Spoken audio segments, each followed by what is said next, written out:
Teman-temanku sebangsa dan setanah air, jadi usaha-usaha untuk membungkam kita nggak bersuara itu luar biasa sekali gitu ya. Jadi bahkan sampai ada beberapa yang ngirimin surat ke perusahaan aku berkata bahwa aku adalah provokator, aku adalah perusak bangsa dan lain sebagainya gitu. Dan ini kemarin ya, kalian bilang kalau aku malu-maluin saat aku demonstrasi di Denmark. Bukan kalian ini nih, kalian yang lain itu gitu kan yang berkata seperti itu. Ingat ya, dengan kalian ngirim surat ke perusahaan aku, kalian yang sebenarnya mencontreng nama baik bangsa ini. Nah, kalian pikir perusahaan-perusahaan di luar itu kayak perusahaan di Indonesia yang kamu bisa aduin terus habis itu mereka takut terus mereka jadi mecat karyawannya. Justru enggak.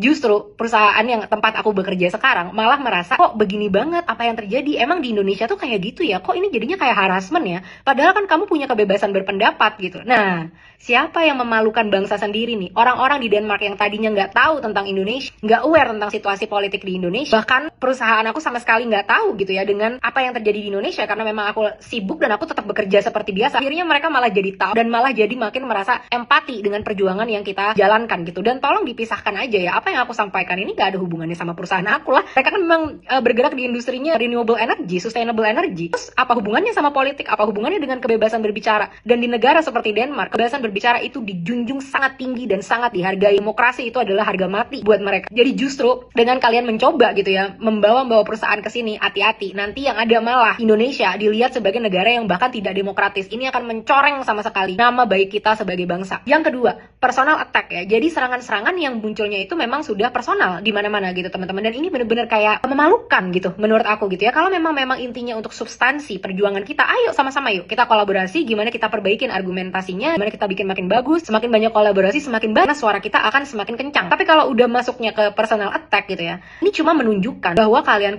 ini yang melakukan, bukan kamu ya, tapi kalian yang lain itu yang melakukan personal attack itu bener-bener orang-orang yang nggak bisa berpikir. Jadi mereka cuma bisa membenci dan cuma bisa berusaha menjatuhkan secara personal gitu, dan bukannya itu malah jadinya baik. Karena kan generasi kita udah bukan seperti generasi boomer yang bisa di forward message WhatsApp ribuan kali terus abis itu percaya gitu kan. Generasi kita bukan generasi seperti itu. Kita sangat kaya dengan informasi dan kita mampu berpikir secara bebas. Justru ini malah mencoreng lagi apa-apa yang sebenarnya mereka pengen capai gitu. Nah, jadi ini udah bener-bener, aduh udah gak ada harapan deh antara kalian berpihak kepada rakyat dan pengen yang menjadi yang terbaik kepada rakyat, atau ya kalian akan malu-malukan diri sendiri dan membuang resources waktu yang bisa kalian gunakan untuk membangun hidup kalian itu jadi akhirnya terbuang sia-sia karena kan aku nggak akan terpengaruh juga pada ujungnya. Oke. Dan yang ketiga adalah ini paling menyedihkan ya, ada usaha kriminalisasi gitu yang dilakukan oleh seorang aparat dengan jabatan setinggi itu terhadap Ferry Irwandi. Ferry Irwandi itu adalah pahlawan kita teman-teman yang berusaha menyuarakan suara kita. Dia sangat capable, dia sangat pintar secara akademik, secara cara berpikir, secara kekayaan intelektual dari banyaknya buku yang dia baca dan lain sebagainya, dan dia selalu berprinsip